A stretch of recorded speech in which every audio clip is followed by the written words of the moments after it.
Welcome back to the channel. Have you ever watched a massive ship change direction and wondered how they manage it? It's not like steering a car.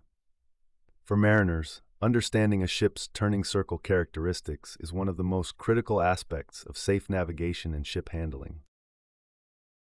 A ship doesn't just turn, it follows a complex curved path defined by physics, hydrodynamics, and its own design. This path, traced by the vessel's center of gravity after the helm is put over, is what we call the turning circle. It's the essential signature of a ship's maneuverability. When the rudder is first put over to a hard-to-port or hard-to-starboard position, the ship initially slides sideways. The turning motion is a continuous interplay between the rudder force, which pushes the stern, and the hydrodynamic forces acting on the hull, which resist the turn.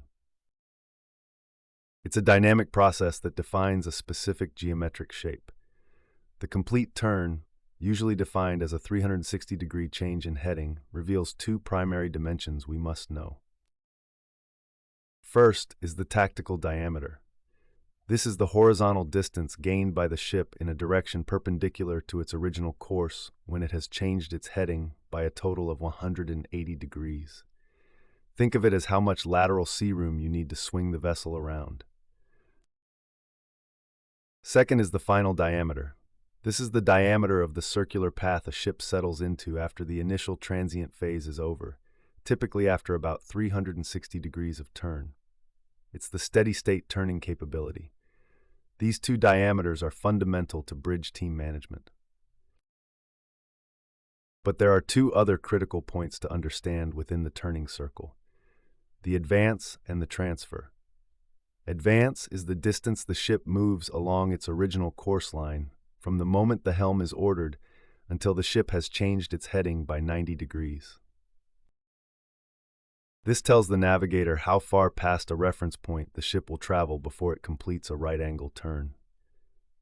Transfer is the distance the ship moves perpendicular to the original course during that same 90-degree turn.